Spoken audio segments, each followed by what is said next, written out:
2024 లేదా 25లో డిగ్రీ లేదా బీటెక్ చదివారా? సాఫ్ట్‌వేర్ జాబ్ కోసం ఎదురు చూస్తున్నారా? అయితే కోడ్ జ్ఞాన్ 100 డేస్ కోర్సులో చేరండి, జాబ్ సాధించండి. నమస్కారం ఉమా గారు. నమస్తే అమ్మా. మూడో రోజు అమ్మవారిని ఏ అలంకరణతో పూజించాలి? అండ్ అదేవిధంగా ఎవరైనా కూడా నైవేద్యం పెట్టాలి అంటే ఈ మూడో రోజు ఏ నైవేద్యం పెట్టాలి? చాలా వరకు ఎవరైనా కూడా పూజ చేసే సమయంలో ఎలాంటి నియమాల్ని పాటించాల్సిన అవసరం ఉందంటారు? తప్పకుండా అమ్మా. ఈ శరన్నవరాత్రి మహోత్సవాల్లో అమ్మవారిని అనంత రూపాలతో అనంత నామాలతో కొలుచుకునేటువంటి సాంప్రదాయము ఉన్నప్పటికీ కూడా ఆ ముగురమ్మల మూలపుటమ్మని ఒక్కొక్క ప్రత్యేకమైనటువంటి అవతారంగా మనం కొలుస్తూ ఆ యొక్క నక్షత్ర రీత్యా ఆ యొక్క జాతక రీత్యా ఉన్నటువంటి దోషాలు తొలగించుకోవడానికి కానీ, మనకున్నటువంటి ఈతి బాధలన్నీ పోవడానికి కానీ, మనస్తాపము కావచ్చు, ఉన్నటువంటి జాతక దోషాలు కావచ్చు, ఏదైనా సరే పోగొట్టుకోవడానికి ఒక్కొక్క అవతారంగా మనం కొలుచుకుంటూ ఆ స్వరూపాన్ని మనం ఆరాధన చేస్తూ ఉంటామండి శక్తి స్వరూపంలో. ఆ క్రమంలో మూడవ అవతారం ఏంటి అంటే మూడవ రోజున గాయత్రీదేవి యొక్క అవతారం అండి. గాయత్రీదేవి అంటే వేదమాత. అమ్మవారు జ్ఞానానికి కావచ్చు, లేకపోతే శక్తికి కావచ్చు, తేజస్సుకి కావచ్చు, కాంతికి కావచ్చు, అన్నిటికీ కూడా ఆమె మూలాధారము. ముక్తా విద్రుమ హేమనీల ధవల ఛాయేర్ముఖైర్స్తీక్షణై అంటే అమ్మవారికి 5 ముఖాలు ఉంటాయండి. ఆ ముఖాల పేర్లు ఏమిటి అంటే ముక్తా విద్రుమ హేమ నీల ధవళ ఛాయేర్ముఖైర్స్తీక్షణై యుక్తా బిందు నిబద్ధరత్నముకుటాన్ తత్వార్థవర్ణాత్మికాం.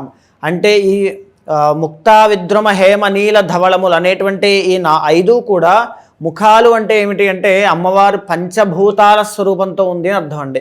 దాన్నే తత్వంలో మనం చెప్తూ ఉన్నారండి. ఫినామినన్ అనమాట, ఫిలాసఫీ చెప్తూ ఉన్నారు అక్కడ.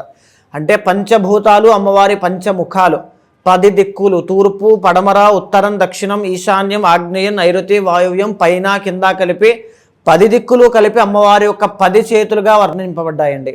గాయత్రీదేవి లోటస్లో కూర్చుని ఉంటారు. ఆ లోటస్కి అన్లిమిటెడ్ ఇన్ఫినిట్ పెటల్స్ అనేటువంటి ఉంటాయన్నమాట, రేకులు. అవేంటి అంటే అనంత విశ్వాలకి ఆధిపత్యాన్ని సూచన చేస్తూ ఉంటుంది అన్నట్టు అమ్మవారు మధ్యలో కూర్చోవడం అంటే.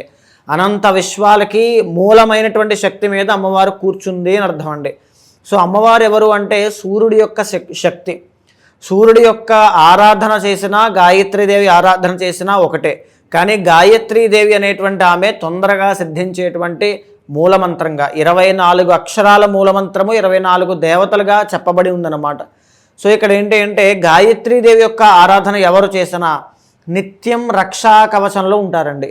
ఎలా ఉంటారట అంటే వాళ్ళు ఎన్ని కష్టాలు పడుతున్నా, లేకపోతే ఎన్ని దుఃఖాల్లో ఉన్నా, ఎంత దరిద్రంలో బాధపడుతూ ఉన్నా, ఎంతమంది శత్రువులు ప్రమాదాలు పొంచి ఉన్నా సరే గాయత్రీదేవి యొక్క స్మరణ దర్శనము ప్రార్థన స్తోత్రం అన్నీ కూడా అక్కడ మునిగిపోయేటువంటి వాడిని కూడా లేపి కూర్చోబెడతాయండి గట్టు మీద. అంతటి శక్తివంతమైనటువంటి స్వరూపము. అమ్మవారి యొక్క ఆరాధన వల్ల చక్కని విద్య అనేటువంటిది వస్తుంది, చక్కని దాంపత్య సుఖము అనేటువంటిది ఉంటుంది, చక్కనైనటువంటి సంతానం కలుగుతారు, చక్కని జ్ఞానం ఉంటుందండి. కొంతమందికి తేజో విహీనంగా ఉంటారన్నమాట.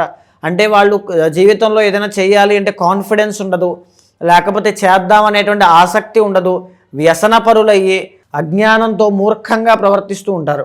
అలాంటి వాళ్ళకి కూడా సెల్ఫ్ రియలైజేషన్ అనేటువంటిది కావాలి. గాయత్రీదేవి యొక్క శక్తి మాత్రమే అది చేయగలిగేటువంటి ఏకైక శక్తి అండి. సో ఇక్కడ గాయత్రీదేవిని మూడో రోజున ఆరాధన చేసేటప్పుడు ఏమేం చేయాలి అనేటువంటిది అమ్మవారు అన్నిటికంటే ఎక్కువగా ఇష్టపడేటువంటిది ధ్యానము. గాయత్రి అమ్మవారికి 3 పూట్ల మూడో రోజున 3 పూట్ల ఉదయం మధ్యాహ్నము సాయంత్రము తప్పకుండా అమ్మవారి గాయత్రి కవచము అని ఒకటి ఉంటుందండి. ఖచ్చితంగా ఇప్పుడు డెవలప్ అయింది కాబట్టి గూగుల్లో కావచ్చు ఇంటర్నెట్లో ఖచ్చితంగా దొరుకుతుంది. గాయత్రీదేవి యొక్క కవచాన్ని పారాయణ చేయండి. మన శరీరంలో ఎన్ని అవయవములు ఎన్ని అంగములు ఉన్నాయో అవన్నీ కూడా అమ్మవారి యొక్క కంట్రోల్లో ఉంటాయి. అది యాక్సిడెంట్ నుంచి రక్షించడం కావచ్చు, మనం మాట్లాడేటప్పుడు వాక్శుద్ధి కావచ్చు, చూసేటువంటి దృష్టి లోపం లేకుండా చూసుకోవచ్చు, శ్రవణ శక్తిని మార్చవచ్చు, మనం చేతనాశక్తిని మార్చవచ్చు, చైతన్య శక్తిని మనలో డెవలప్ చేయొచ్చు. ఏదైనా చేస్తుంది అమ్మవారు. మనల్ని ఖచ్చితంగా మార్చి ఒక చక్కని దారిలోకి తీసుకెళ్తుంది. అదే గాయత్రి శక్తి అండి. సో ఇక్కడ అమ్మవారి యొక్క స్వరూపం మనం చెప్పుకున్నాం. అమ్మవారు దేనికి ఇష్టపడతారు అంటే గారెలు అనేటువంటిది మినుములతో తయారు చేసినటువంటి పదార్థము.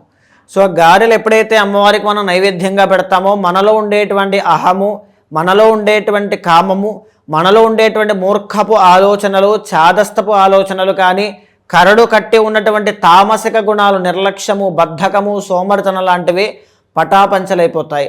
అమ్మవారికి మనం అది పెడుతున్నాము అంటే మనం ఏది కోరుకుంటున్నాము అనేటువంటిది అమ్మవారికి తెలుసు. సో అదేవిధంగా గాయత్రీదేవికి ఆ రోజున 3 పూట్ల ఆరాధన చేయడం, అమ్మవారికి ఒక తులసి మాల సమర్పించడం కానీ, అమ్మవారికి ఒక చామంతి పుష్పాల మాల సమర్పించడం కానీ చేయండి. కుంకుమార్చన సాయంత్రం వేళ చేయండి. ఎవరైనా కూడా అమ్మవారికి పూజ చేసే సమయంలో ఏ మంత్ర జపం చేసుకుంటూ అమ్మవారిని పూజించాలి అంటారు, ఎస్పెషల్లీ ఈ 3వ రోజున? తప్పకుండా అమ్మ, అమ్మవారు గాయత్రి మూలమంత్రం చాలామంది ఉపదేశం లేకుండా కూడా చదువుతూ ఉంటారు. అలా చదవడం మంచిది కాదు. ఎక్కడ స్వరం ఉంటుంది, ఎక్కడ అనుదాత్తము, ఎక్కడ ఉదాత్తం అనేటువంటివి ఉంటాయి. కాబట్టి అలా కాకుండా లలితా సహస్రనామము అనేటువంటిది 16 సార్లు కానీ 24 సార్లు కానీ సాయంత్రం వేళ 3వ రోజున పారాయణ చేయండి. ఏదైతే అనుకుంటున్నారో, ఈవెన్ మీకు ఒక విషయం అండి, మీరు చదివితే మీకు మాత్రమే ఫలితం వస్తుంది అనేటువంటిది కాదు. మీరు ఎవరికి సంబంధించిన వారో వాళ్ళకి కూడా ఫలితం అనేటువంటిది వస్తుంది. మీ ఆలోచన మారితే 10 మందికి ఆలోచన పంచుతారు. సత్సాంగత్యము అంటారండి దీన్నే. సో ఖచ్చితంగా మీ ఇంటిల్లపాది సుఖ సంతోషాలతో గాయత్రీదేవి యొక్క ఆరాధన వల్ల ఉంటారు. థ్యాంక్ యూ అమ్మగారు, థ్యాంక్ యూ సో మచ్. నమస్తే అమ్మ.